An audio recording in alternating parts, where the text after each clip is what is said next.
राम राम राम। गुरुरेव गतिः गुरुमेव भजे गुरुणैव सहास्मि नमो गुरवे।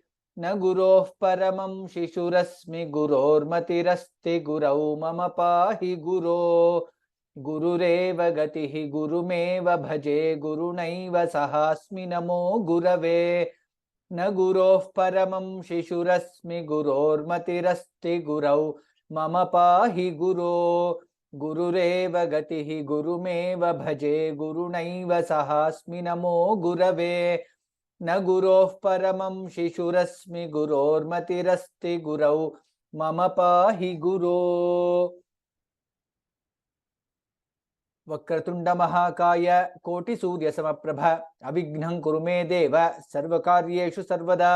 हयग्रीव हयग्रीव हयग्रीवेति यो वदेत् तस्य निस्सरते वाणी जह्नुकन्या प्रवाहवत्। Ram Ram Ram. Welcome to all of you for today's class of Learn to Chant Vishnu Sahasranama Stotram. In the last class, we have learnt in the Sahasranama, we have learnt up to 85 shlokas.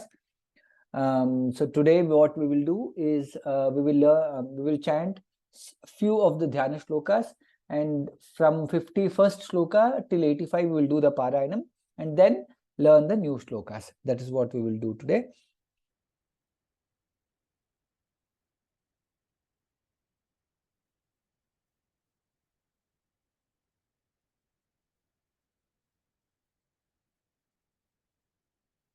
Vidya, you are able to hear me and see the screen? Yes, sir. धन्यवादः. ॐ शुक्लाम्बरधरं विष्णुं शशिवर्णं चतुर्भुजं प्रसन्नवदनं ध्यायेत् सर्वविघ्नोपशान्तये। नारायणं नमस्कृत्य नरं चैव नरोत्तमं देवीं सरस्वतीं व्यासं ततो जयमुदीरयेत्।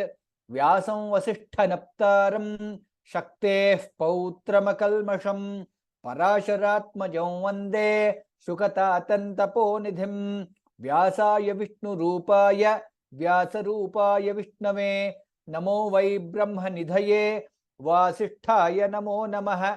अविकाराय शुद्धाय नित्याय परमात्मने सदैकरूपरूपाय विष्णवे सर्वजिष्णवे। अथ ध्यानम्।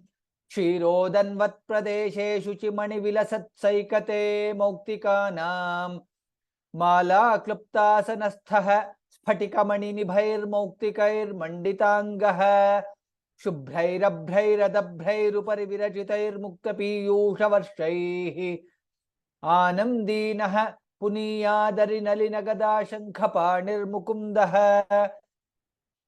भूः पादौ यस्य नाभिर्वियदसुरनिलश्चन्द्रसूर्यौ च नेत्रे कर्णावाशाश्चिरोद्यौर्मुखमपि दहनो यस्य वास्तेयमब्धिः अन्तस्थं यस्य विश्वं सुरनरखगो भोगि गन्धर्वदैत्यैः चित्रं रम्यते तन्त्रिभुवनवपुषं विष्णुमीशं नमामि।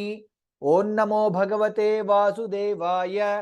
शान्ताकारं भुजगशयनं पद्मनाभं सुरेशं विश्वाधारं गगनसदृशं मेघवर्णं शुभांगं लक्ष्मीकान्तं कमलनयनं योगिहृद्ध्यानगम्यं वन्दे विष्णुं भवभयहरं सर्वलोकैकनाथं मेघश्यामं पीतकौशेयवासं श्रीवत्साङ्कं कौस्तुभोद्भासिताङ्गं पुण्योपेतं पुण्डरीकायताक्षं विष्णुं वन्दे सर्वलोकैकनाथं।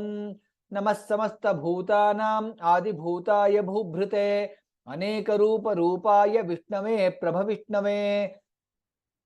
सशङ्खचक्रं सकिरीटकुण्डलं सपीतवस्त्रं सरसीरुहेक्षणं सहारवक्षस्थलशोभिकौस्तुभं नमामि विष्णुं शिरसा चतुर्भुजं। छायायां पारिजातस्य हेमसिंहासनोपरि आसीनमम्बुदश्यामम् आयताक्षमलङ्कृतं चन्द्राननं चतुर्बाहुं श्रीवत्साङ्कितवक्षसं रुक्मिणी सत्यभामाभ्यां सहितं कृष्णमाश्रये। ॐ विश्वस्मै नमः। विश्वं विष्णुर्वषट्कारः भूतभव्यभवत्प्रभुः भूतकृद्भूतभृद्भावः भूतात्मा भूतभावनः।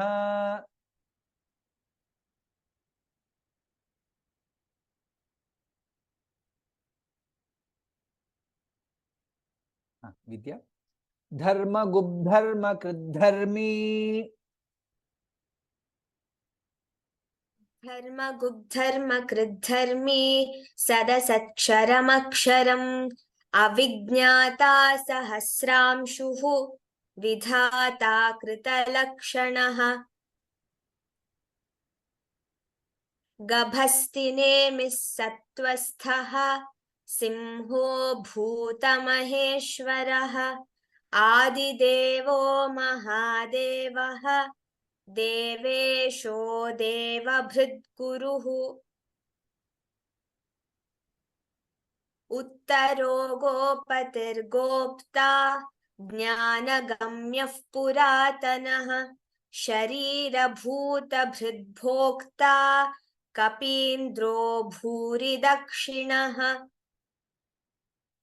सोमपोऽमृतपः सोमः पुरुजित्पुरुषत्तमः विनयोजयः सत्यसन्धः दाशार्हः सात्वतां पतिः जीवो विनयिता साक्षी मुकुन्दोऽमितविक्रमः अम्भोनिधिरनन्तात्मा महोदधिशयोऽन्तकः अजो महार्हः स्वाभाव्यः जितामित्रः प्रमोदनः आनन्दो नन्दनो नन्दः सत्यधर्मात्रिविक्रमः महर्षिः कपिलाचार्यः कृतज्ञो मेदिनीपतिः त्रिपदस्त्रिदशाध्यक्षः महाशृङ्गः कृतान्तकृत् महावराहो गोविन्दः सुषेणः कनकाङ्गदी गुह्यो गभीरो गहनः गुप्तश्चक्रगदाधरः वेधास्वाङ्गोजितः कृष्णः दृढः सङ्कर्षणोच्युतः वरुणो वारुणो वृक्षः पुष्कराक्षो महामनाः भगवान् भगहानन्दी वनमाली हलायुधः आदित्यो ज्योतिरादित्यः सहिष्णुर्गतिसत्तमः सुधन्वाखण्डपरशुः दारुणो द्रविणप्रदः दिवस्पृक् सर्वदृग्व्यासः वाचस्पतिरयो निजः त्रिसामा सामगः सामः निर्वाणं भेषजं भिषक् सन्न्यासकृच्छमः शान्तः निष्ठा शान्तिः परायणम् शुभाङ्गः शान्तिदः स्रष्टा कुमुदः कुवलेशयः गोहितो गोपतिर्गोप्ता वृषभाक्षो वृषप्रियः अनिवर्ती निवृत्तात्मा संक्षेप्ता क्षेमकृच्छिवः श्रीवत्सवक्षा श्रीवासः श्रीपतिः श्रीमतां वरः श्रीदश्रीशः श्रीनिवासः श्रीनिधिः श्रीविभावनः श्रीधरः श्रीकरः श्रेयः श्रीमान् लोकत्रयाश्रयः। धन्यवादः। विहान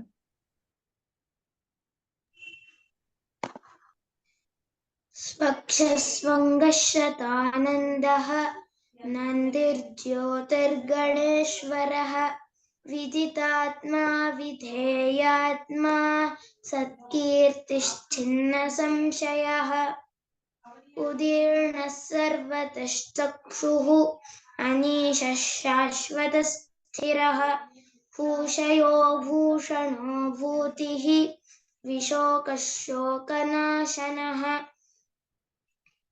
अर्चिष्मानर्चितः कुम्भः विशुद्धात्मा विशोधनः अनिरुद्धो प्रतिरथः प्रद्युम्नोमितविक्रमः कालनेमिनिहावीरः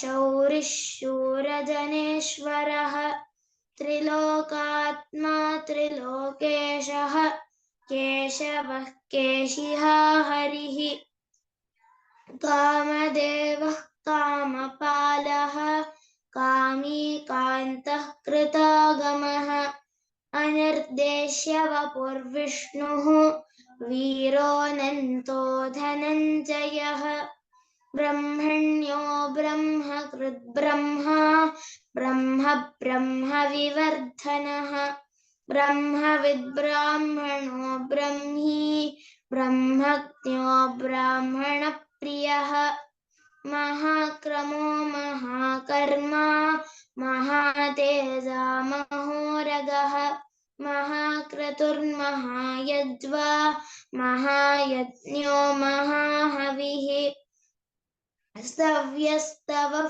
प्रियस्तोत्रम् स्तुतिस्तोतारणप्रियः पूर्णः पूरयिता पुण्यः पुण्यकीर्तिरनामयः मनोजवस्तीर्थकरः वसुरेता वसुप्रदः वसुप्रदो वासुदेवः वसुर्वसुमनाहविः सद्गतिः सत्कृतिः सत्ता सद्भूतिः सत्परायणः शूरसेनो यदुश्रेष्ठः सन्निवासः सुयामुनः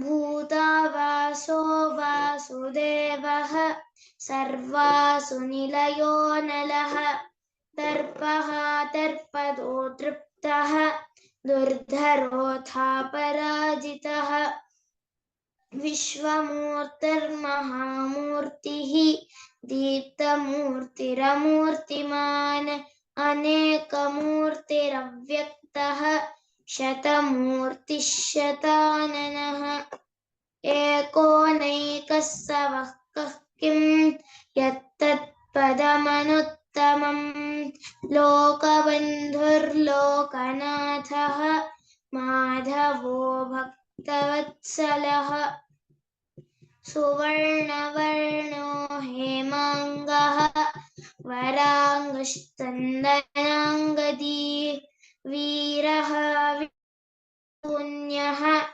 घृताशीरचलश्चलः अमानीमानदो मान्यः लोकस्वामी त्रिलोकधृक् सुमेधामेधजो धन्यः सत्यमेधाधराधरः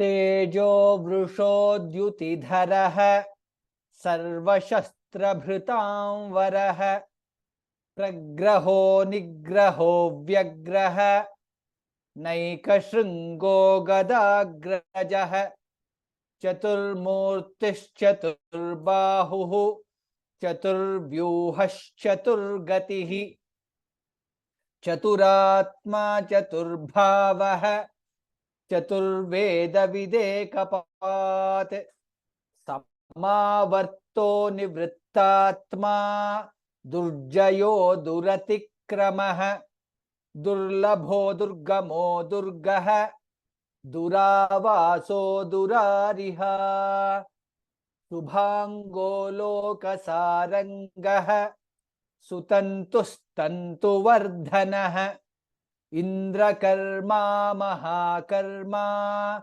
कृतकर्मा कृतागमः उद्भवः सुन्दरः सुन्दः रत्ननाभः सुलोचनः अर्को वाजसनः Shrungi जयन्तः सर्वविजयी. Till here we had learnt, so we'll learn from the next shloka now. Vidya.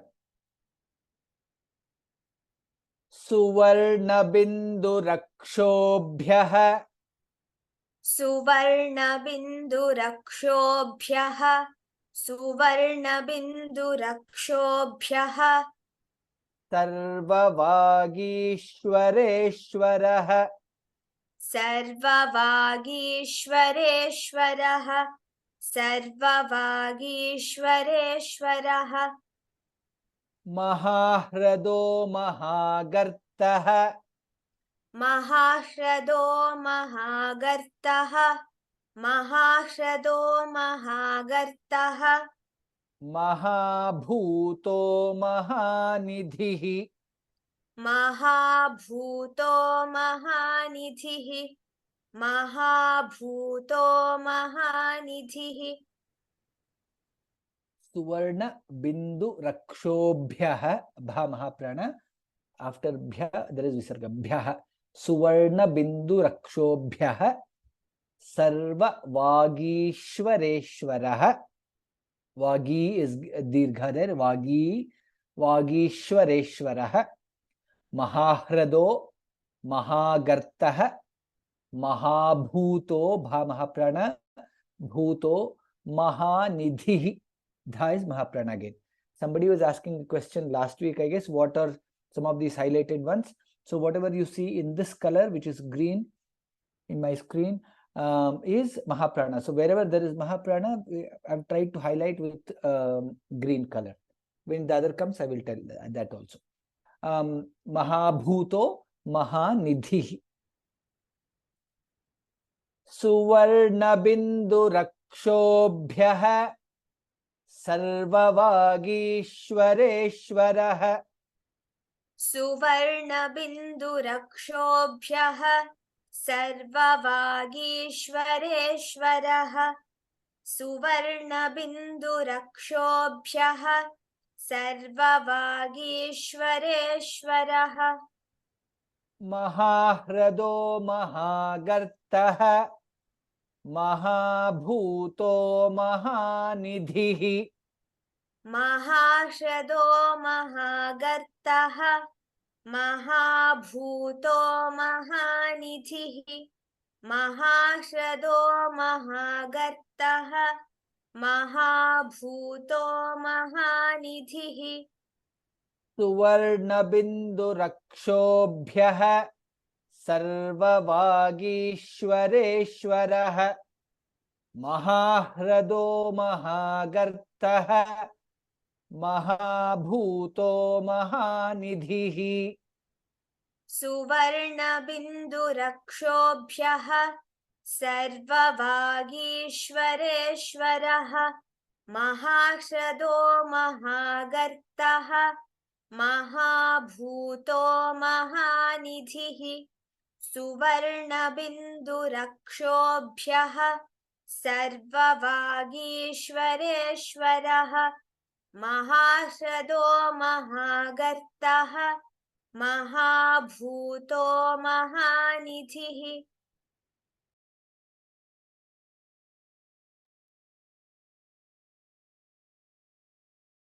कुमुदः कुन्दरः कुन्दः कुमुदः कुन्दरः कुन्दः कुमुदः कुन्दरः कुन्दः पर्जन्यः पावनो निलः पर्जन्यः पावनो निलः पर्जन्यः पावनो निलः अमृतांशोऽमृतवपुः अमृतांशोऽमृतवपुः अमृतांशोऽमृतवपुः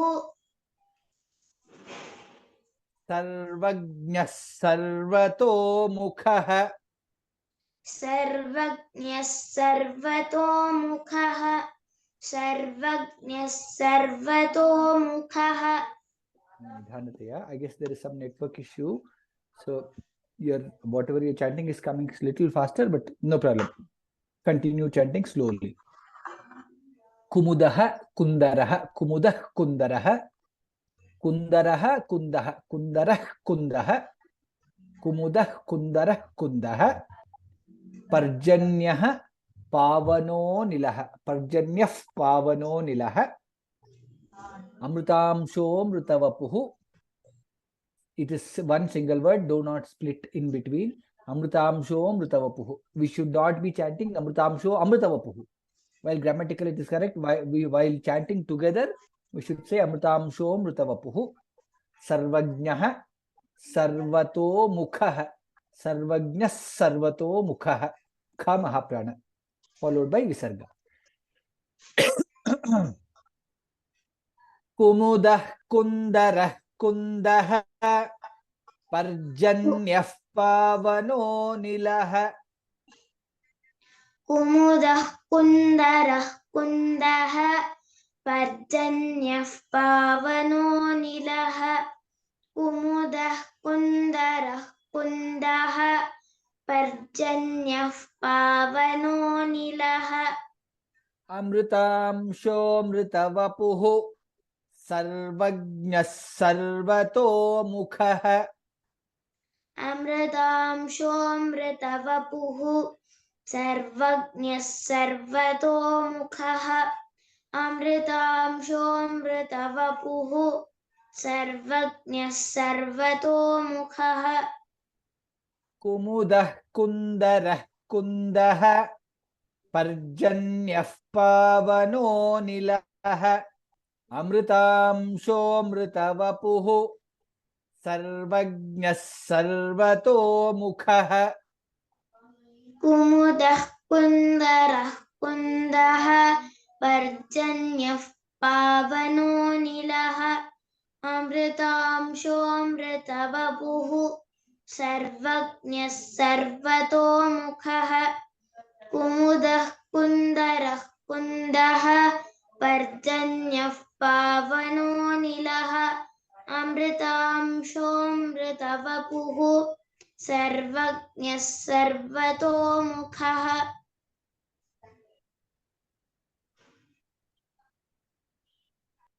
सुलभः सुव्रतः सिद्धः. सुलभः सुव्रतः सिद्धः. सुलभः सुव्रतः सिद्धः. शत्रुजिच्छत्रुतापनः. शत्रुजिच्छत्रुतापनः. शत्रुजिच्छत्रुतापनः.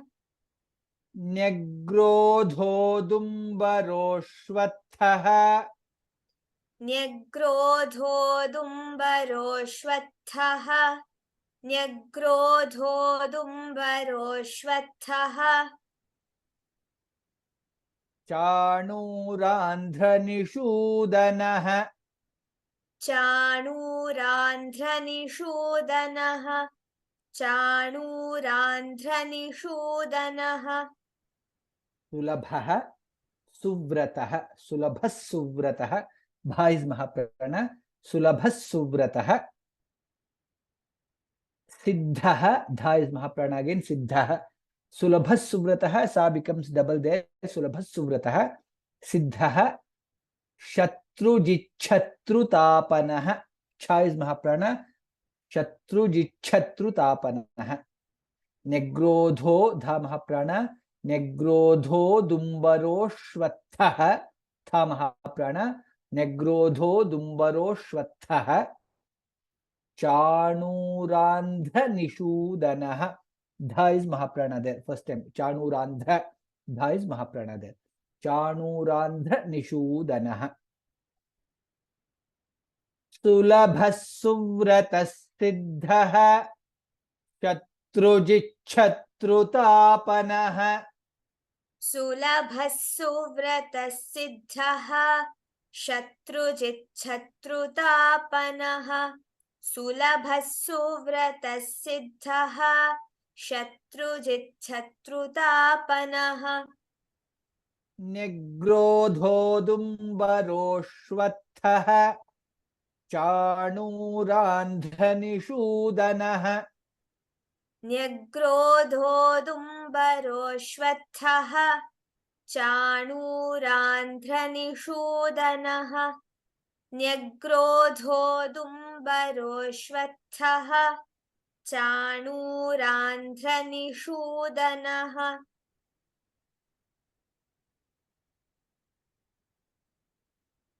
Hope you're able to hear me clearly. There is some network issue with me. Hope you're able to hear me clearly. Like as I said in the last week also, in case if the network is down and if I get disconnected, please wait, continue in the call. I will log in again. I will join the call again. धन्यवादः.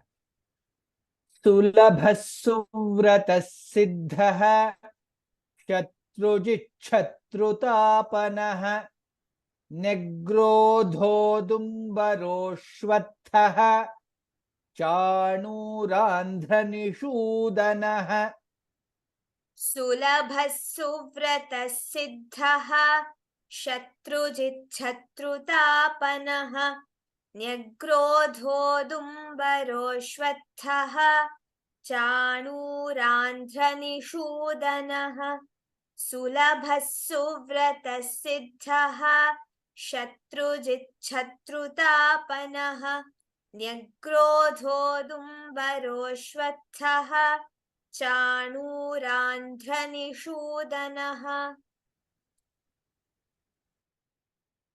सहस्रार्चिः सप्तजिह्वः सहस्रार्चिः सप्तजिह्वः सहस्रार्चिः सप्तजिह्वः सप्तैधाः सप्तवाहनः सप्तैधाः सप्तवाहनः सप्तैधाः सप्तवाहनः अमूर्तिरनघोचिन्त्यः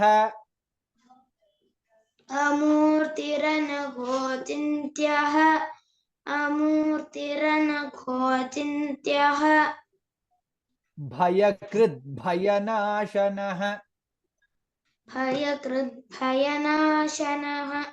भयकृद्भयनाशनः सहस्रार्चिः सप्तजिह्वः सहस्रार्चिः सप्तजिह्वः स is double there जिह्वः सप्तैधाः सप्तवाहनः धा is महाप्राण सप्तैधाः धा महाप्राण सप्तैधाः सप्तवाहनः सप्तैधाः सप्तवाहनः अमूर्तिरनघोचिन्त्यः घा महाप्राण अमूर्तिरनघोचिन्त्यः भयकृत भयनाशनः in both the places bha is mahaprana भयकृत भयनाशनः सहस्रार्चिः सप्तजिह्वः सप्तैधाः सप्तवाहनः सहस्रार्चिः सप्तजिह्वः सप्तैधाः सप्तवाहनः सहस्रार्चिः सप्तजिह्वः सप्तैधाः सप्तवाहनः अमूर्तिरनघोचिन्त्यः भयकृद्भयनाशनः अमूर्तिरनघोचिन्त्यः भयकृद्भयनाशनः अमूर्तिरनघोचिन्त्यः भयकृद्भयनाशनः सहस्रार्चिः सप्तजिह्वः सप्तैधाः सप्तवाहनः अमूर्तिरनघोचिन्त्यः भयकृद्भयनाशनः सहस्रार्चिः सप्तजिह्वः सप्तैधाः सप्तवाहनः अमूर्तिरनघोचिन्त्यः भयकृद्भयनाशनः सहस्रार्चिः सप्तजिह्वः सप्तैधाः सप्तवाहनः अमूर्तिरनघोचिन्त्यः भयकृद्भयनाशनः अणुर्बृहत्कृशस्थूलः अणुर्बृहत्कृशस्थूलः अणुर्बृहत्कृशस्थूलः गुणभृन्निर्गुणः महान् गुणभृन्निर्गुणो महान् गुणभृन्निर्गुणो महान् अधृतस्वधृतस्वास्यः अधृतस्वधृतस्वास्यः अधृतस्वधृतस्वास्यः प्राग्वंशो वंशवर्धनः प्राग्वंशो वंशवर्धनः प्राग्वंशो वंशवर्धनः अणुः बृहत्कृशः अणुर्बृहत्कृशः स्थूलः in स्थूलः था is महाप्राण स्थूलः अणुर्बृहत्कृशस्थूलः सा becomes double there अणुर्बृहत्कृशस्थूलः गुणभृन् निर्गुणो महान् भा is महाप्राण गुणभृन् निर्गुणो महान् अधृतः धा महाप्राण स्वधृतः धा महाप्राण स्वास्यः. When you combine all the places, wherever visarga is followed by sakara, it becomes double. Adhritas svadhritas swasyah in both the places. Adhritas svadhritas swasyah.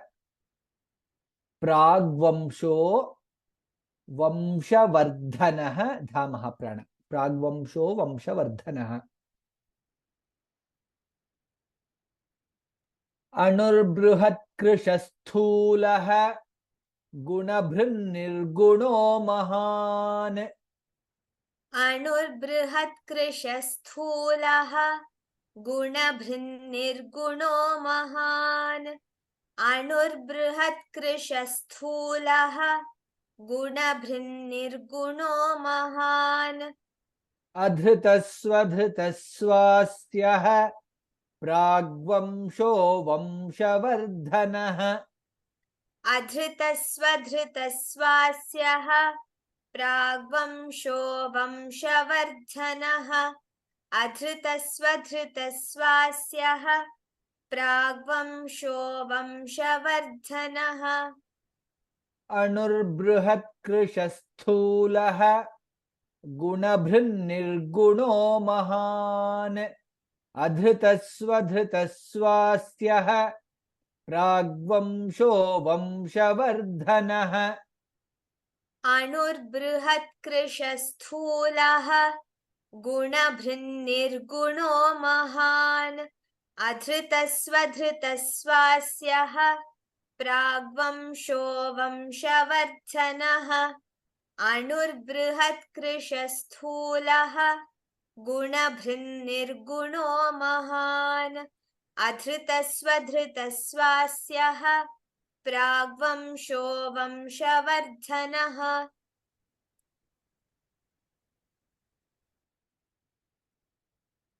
भारभृत्कथितो योगी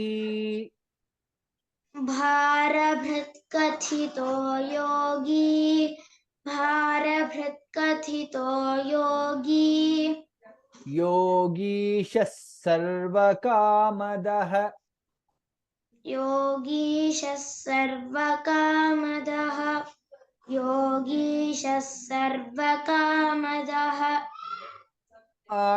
आश्रमश्रमणः क्षामः आश्रमश्रमणः क्षामः आश्रमश्रमणः क्षामः सुपर्णो वायुवाहनः सुपर्णो वायुवाहनः सुपर्णो वायुवाहनः भारभृत् there are two bhas both are mahaprana भारभृत् कथितो था महाप्राण कथितो first tha is mahaprana कथितो योगी योगीशः सर्वकामदः योगीशः सर्वकामदः आश्रमः श्रमणः आश्रमश्रमणः क्षामः. Yes, I had told this earlier also. Whenever visarga is followed by ksha, the letter ksha, you have to tell the tell the previous word completely and then tell. We should not be saying ashrama shramana kshamah. The right way of chanting is आश्रमश्रमणः क्षामः Suparno वायुवाहनः Suparno वायुवाहनः. That's how we have to chant. भारभृत् कथितो योगी योगीशः सर्वकामदः. भारभृत् कथितो योगी योगीशः सर्वकामदः भारभृत् कथितो योगी योगीशः सर्वकामदः आश्रमश्रमणः क्षामः सुपर्णो वायुवाहनः. आश्रमश्रमणः क्षामः सुपर्णो वायुवाहनः आश्रमश्रमणः क्षामः सुपर्णो वायुवाहनः भारभृत् कथितो योगी योगीशः सर्वकामदः आश्रमश्रमणः क्षामः सुपर्णो वायुवाहनः.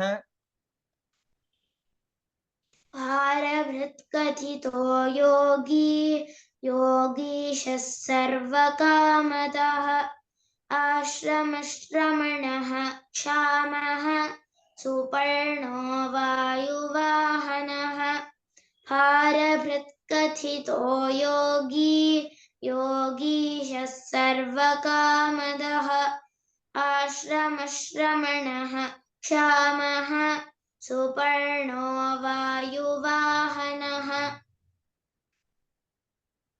धनुर्धरो धनुर्वेदः धनुर्धरो धनुर्वेदः धनुर्धरो धनुर्वेदः दण्डो दमयिता दमः दण्डो दमयिता दमः दण्डो दमयिता दमः अपराजितः सर्वसहः अपराजितः सर्वसहः अपराजितः सर्वसहः नियन्ता नियमो यमः नियन्ता नियमो यमः नियन्ता नियमो यमः. धनुर्धरो ध महाप्राणा both the places two महाप्राणा dhas धनुर्धरो धनुर्वेदः the again महाप्राणा धनुर्वेदः दण्डो दमयिता दमः अपराजितः सर्वसहः अपराजितः सर्वसहः नियन्ता नियमो यमः. धनुर्धरो धनुर्वेदः दण्डो दमयिता दमः धनुर्धरो धनुर्वेदः दण्डो दमयिता दमः धनुर्धरो धनुर्वेदः दण्डो दमयिता दमः अपराजितः सर्वसहः नियन्ता नियमो यमः अपराजितः सर्वसहः नियन्ता नियमो यमः अपराजितः सर्वसहः नियन्ता नियमो यमः. धनुर्धरो धनुर्वेदः दण्डो दमयिता दमः अपराजितः सर्वसहः नियन्ता नियमो यमः.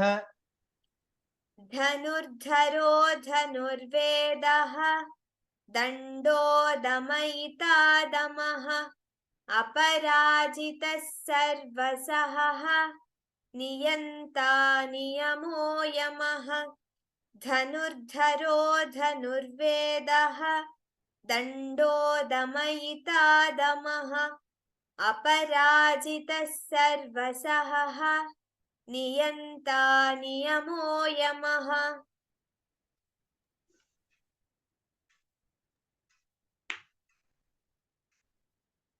सत्त्ववान् सात्विकः सत्यः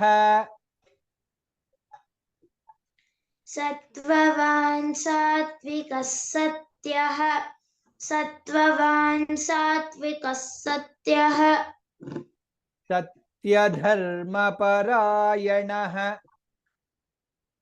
सत्यधर्मपरायणः सत्यधर्मपरायणः अभिप्रायः प्रियार्होर्हः अभिप्रायः प्रियार्होर्हः अभिप्रायः प्रियार्होर्हः प्रियकृत् प्रीतिवर्धनः प्रियकृत् प्रीतिवर्धनः प्रियकृत् प्रीतिवर्धनः सत्त्ववान् सात्विकः सत्यः सत्त्ववान् सात्विकः सत्यः सत्यधर्मपरायणः धा इज महाप्राण सत्यधर्मपरायणः अभिप्रायः भा महाप्राण अभिप्रायः प्रियार्होर्हः प्रियार्होर्हः अभिप्रायः प्रियार्होर्हः प्रियकृत अभिप्रायः भा महाप्राण and अभिप्रायः followed visarga followed by pa pakara and hence it is abhiprayah priyarhorhah priyakrit प्रीतिवर्धनः धा महाप्राण प्रीतिवर्धनः सत्त्ववान् सात्विकः सत्यः सत्यधर्मपरायणः सत्त्ववान् सात्विकः सत्यः सत्यधर्मपरायणः सत्त्ववान् सात्विकः सत्यः सत्यधर्मपरायणः अभिप्रायः प्रियार्होर्हः प्रियकृत् प्रीतिवर्धनः अभिप्रायः प्रियार्होर्हः प्रियकृत् प्रीतिवर्धनः अभिप्रायः प्रियार्होर्हः प्रियकृत् प्रीतिवर्धनः सत्त्ववान् सात्विकः सत्यः सत्यधर्मपरायणः अभिप्रायः प्रियार्होर्हः प्रियकृत् प्रीतिवर्धनः सत्त्ववान् सात्विकः सत्यः सत्यधर्मपरायणः अभिप्रायः प्रियार्होर्हः प्रियकृत् प्रीतिवर्धनः सत्त्ववान् सात्विकः सत्यः सत्यधर्मपरायणः अभिप्रायः प्रियार्होर्हः प्रियकृत् प्रीतिवर्धनः विहाय सगतिर्ज्योतिः विहाय सगतिर्ज्योतिः विहाय सगतिर्ज्योतिः सुरुचिर्हुतभुग्विभुः सुरुचिर्हुतभुग्विभुः सुरुचिर्हुतभुग्विभुः रविर्विरोचनः सूर्यः रविर्विरोचनः सूर्यः रविर्विरोचनः सूर्यः सविता रविलोचनः सविता रविलोचनः सविता रविलोचनः विहाय सगतिर्ज्योतिः it is one single word ज्योतिः j half j and ya विहाय सगतिर्ज्योतिः सुरुचिः हुतभुग् विभुः सुरुचिर्हुतभुग् विभुः both भाषा महाप्राण हुतभुग् विभुः रविर्विरोचनः सूर्यः रविर्विरोचनः सूर्यः After Ravi, there is Refa there. Ravirvirochanas Suryah Savita Ravilochanah. Vihayasagatirjyotihi Suruchirhutabhugvibhuh. विहाय सगतिर्ज्योतिः सुरुचिर्हुतभुग्विभुः विहाय सगतिर्ज्योतिः सुरुचिर्हुतभुग्विभुः रविर्विरोचनः सूर्यः सविता रविलोचनः. रविर्विरोचनः सूर्यः सविता रविलोचनः रविर्विरोचनः सूर्यः सविता रविलोचनः विहाय सगतिर्ज्योतिः सुरुचिर्हुतभुग्विभुः रविर्विरोचनः सूर्यः सविता रविलोचनः. विहाय सगतिर्ज्योतिः सुरुचिर्हुतभुग्विभुः रविर्विरोचनः सूर्यः सविता रविलोचनः विहाय सगतिर्ज्योतिः सुरुचिर्हुतभुग्विभुः रविर्विरोचनः सूर्यः सविता रविलोचनः. अनन्तो हुतभुग्भोक्ता अनन्तो हुतभुग्भोक्ता अनन्तो हुतभुग्भोक्ता सुखदो नैकजोऽग्रजः. सुखदो नैकजोऽग्रजः सुखदो नैकजोऽग्रजः अनिर्विण्णः सदामर्षि अनिर्विण्णः सदामर्षि अनिर्विण्णः सदामर्षि लोकाधिष्ठानमद्भुतः. लोकाधिष्ठानमद्भुतः लोकाधिष्ठानमद्भुतः अनंतो हुतभुग भोक्ता हुतभुग भोक्ता both bha sarma prana. I guess I have missed highlighting the second bha there. Hutabhug bhokta sukhado kha mahaprana sukhado naikajo grajah anamto hutabhug bhokta sukhado naikajo grajah anirvinnah. There are two nas there, double.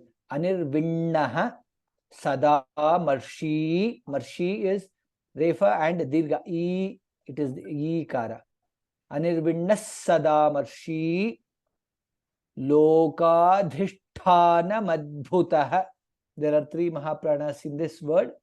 Lokadhi dha mahaprana, lokadhishtha tha mahaprana, lokadhisthana madbhutah bha mahaprana again.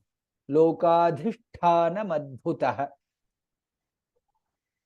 अनंतो हुत भुग्भोक्ता सुखदो नैकजोऽग्रजः. अनन्तो हुत भुग्भोक्ता सुखदो नैकजोऽग्रजः अनन्तो हुत भुग्भोक्ता सुखदो नैकजोऽग्रजः अनिर्विण्णः सदामर्षि लोकाधिष्ठानमद्भुतः.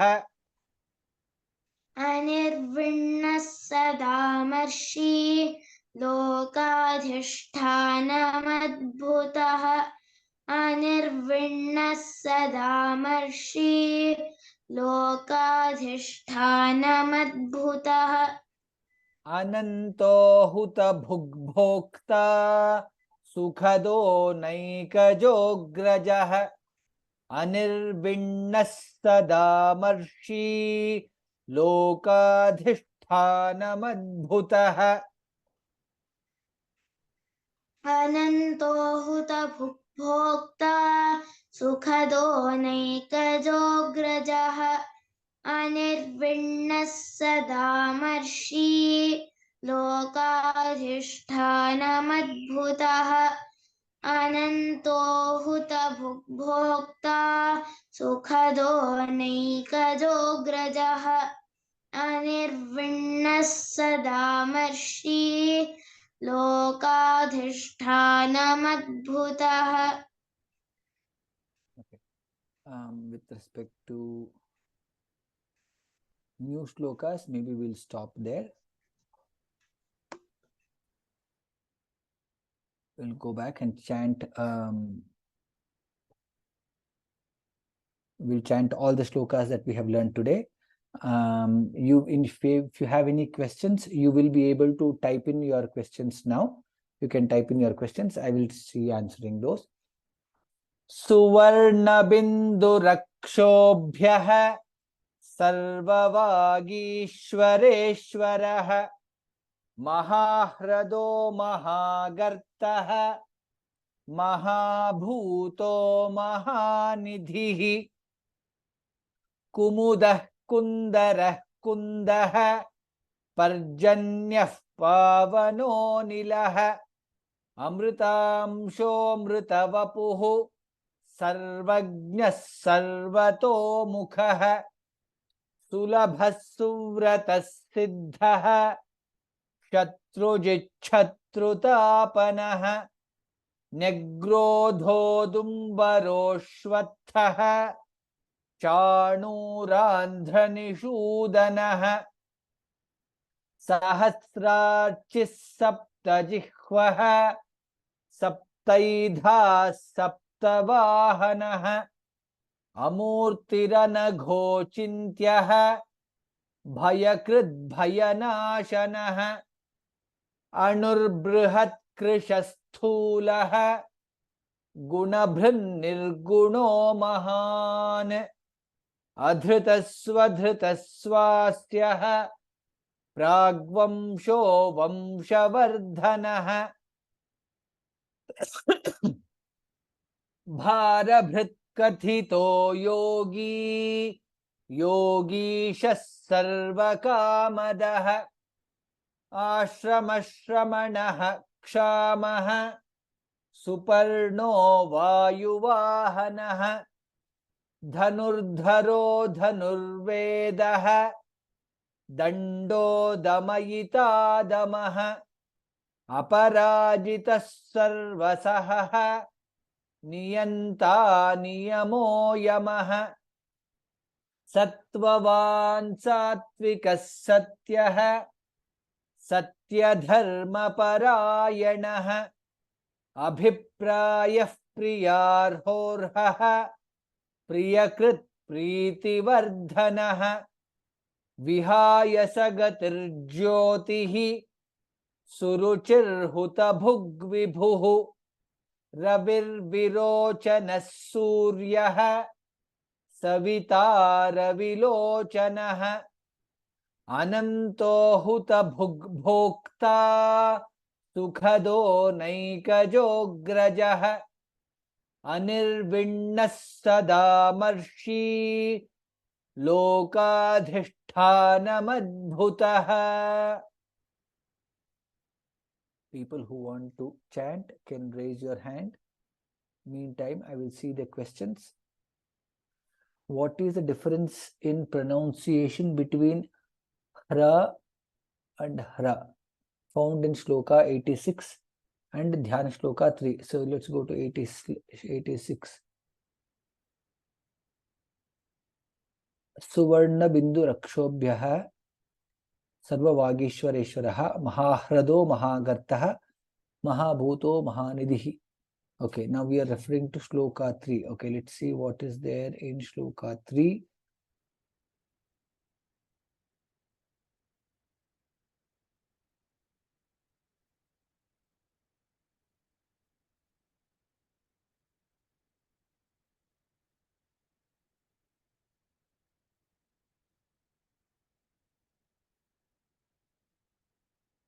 Here there is no yogo yoga vidan neta pradhana purusheshwarah Narasimha Vapushriman Keshavaha Purushottamaha.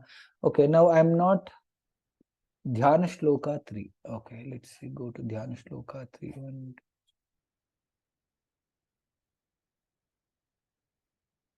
Vyasam Vasishthanaptaram Shakteh Pautram Kalmasham Parasharatmajam Vande Shukatatan Taporidhim. I still didn't understand what is, there is no ha here. I'm not sure which shloka are you referring to. Vyasaya Vishnu Rupaya Vyasa Rupaya Vishnu Namo Brahmanide Vasisthaya Namaha. Okay, now I'm not understanding which is the other shloka. We'll go back to the shloka that you mentioned now. Where are we?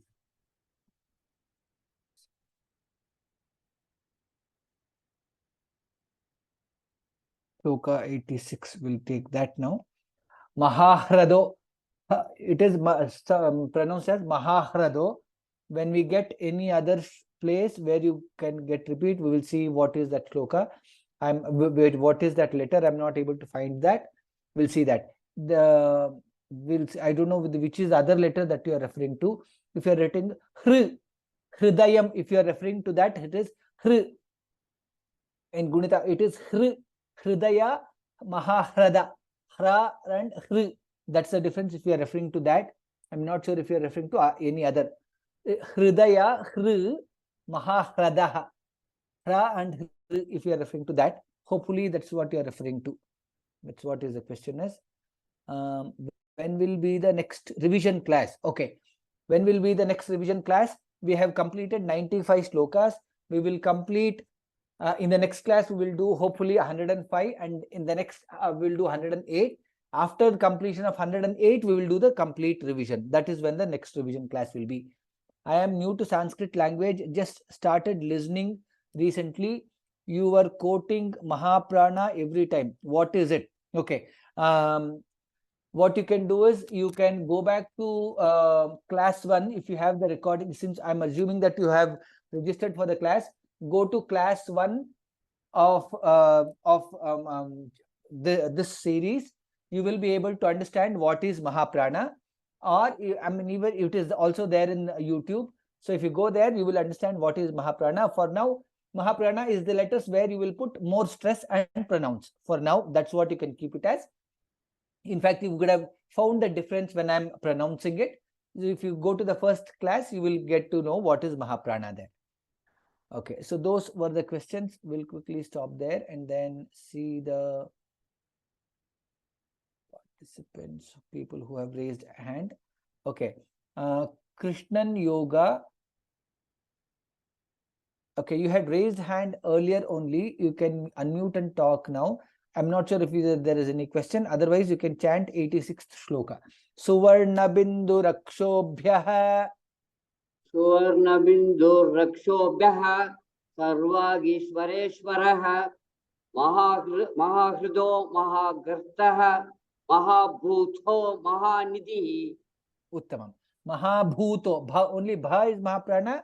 Ta is, there is no Mahaprana there. Mahabhuto. That's all. Dhanyavadaha. Dhanyavada. Next is Jyoti Mantri. Kumudah Kundarah Kundaha. Kumudah Kundarah Kundaha. Parjanya Pavano Nilaha. Amrutam Shomratavapuhu. Sarvajna Sarvato Mukhaha. Uttamam. Next, somebody is there, Vyoma chant. I am not calling you out. I want you to, like as I said, yes, in the last class, please change your name to your name, and then I will be able to call out your name. Next is Chaya Vaidya. Next shloka, Sulabha Suvrataha. Sulabha Suvrata Siddhaha Shatrujit Shatrutapanaha Nyagrodho Dumparoshwathaha Chanurandhra Nishudanaha. Uttamam. Hari Om. That it is Dhyana Shloka 3, which I was saying, Shantakaram. In that letter is there. Shantakaram Bhujagasayanam Padmanabham Suresham Vishwadharam Gaganasadarsam Meghavarnam Shubhangam Lakshmikantam Kamalanayanam Yogi Hridyana Gamyam. Yes, So yes. that's what I Yogi Hridya. It is Hr. It is pronounced as Hr. It is Hr and this is Hra. Hra and Hr. That's how it is Okay. pronounced. I will stop there and I will not tell you why Hr. What is the difference between in terms of the letters? I will not get in again with grammatical peculiarity. I will not get in there. But it is pronounced as Yogi Hridyana Gamyam. Hr. This is Hra. Hra. Hrada. Okay. Thank you. Thank you. Okay. Dhanyavadah. Dhanyavad. Next is Jyoti.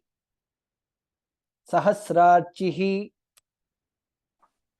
Ram Ram सहस्रार्चिः सप्तजिह्वः सप्तैधा सप्तवाहनः अमूर्तिरनघोचिन्त्यः भयकृद् भयनाशनः. Uttamam. Dhanyavadah. I have a query about Sloka 86. Is it pronounced as Suvarna Bindur Akshobhyah or Suvarna Bindur Rakshobhyah? Suvarna Bindu Rakshobhyah. That's how it is pronounced. Bindu Rakshobhyah. Suvarna Bindu Rakshobhyah. Thank you, Guruji. I again request, somebody has named themselves as Vyoma Chant. Please change your name to your name, then I will be able to call out your name. Next is Bhargavi Harsur. Anurbrihat Krishasthulah.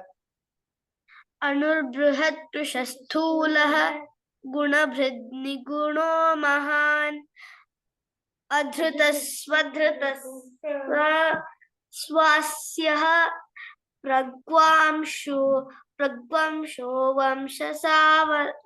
वंशवर्धनः. I will teach once, you can repeat along with me, after me, okay? Anurbrihat Krishasthulah. अनुर्बृहत् कृशस्थूलः Gunabhrin Nirguno Mahan. गुणभृन्निर्गुणो महान् Adhritasvadhritasvasyah. अधृतस्वधृतस्वास्यः Pragvamsho Vamshavardhanah. प्राग्वंशो वंशवर्धनः. Uttam. Next is, you can mute yourself. Next is Sarita Garg. Bharabhrit. Yeah. Bharabhrat kathito yogi, yogishah sarvakamadah, ashramashramadah shamah, suparno vayuvahanah. Uttam. Next is Srilata. Dhanurdharo. धनुर्धरो धनुर्वेदः दण्डो दमयिता दमः अपराजितः सर्वसहः नियन्ता नियमो यमः. Uttam. Next is Shobha Latamani. Sattvavan. सत्त्ववान् सात्विकः सत्यः सत्यधर्मपरायणः अभिप्रायः प्रियार्होर्हः प्रियकृत्प्रीतिवर्धनः. Next is Sunita. Vihaya. विहाय सगतिर्ज्योतिः सुरुचिर्हुतभुक् विभुः रविर्विरोचनः सूर्यः सविता रविलोचनः. Uttam. Next is Ramanathan. Ananto. Ananto Utabhokta Sukotu Hankagokradah Agirvinnat Tatamarti Lokadishtanamatmutah. Uttam. Okay, we will stop there. As I said again, we are at 95. So hopefully in the next class, we should be able to do till 105. and then another 3 shlokas, 108, and then maybe we'll have 2 classes of practice only. So there, hopefully, many people will be able to get chance to practice. So I know we are again more time there. Okay, I guess I have answered all the questions. Okay, good. With that, we'll stop our class today. Sarve bhavantu sukhinah, sarve santu niramayah, sarve bhadrani pashyantu, ma kaschid dukkha bhag bhavet, loka samastah sukhino bhavantu, loka samastah sukhino bhavantu, loka samastah sukhino bhavantu. Dhanyavadah. Ram Ram Ram. We will see you in the next class. Thank you, Guruji.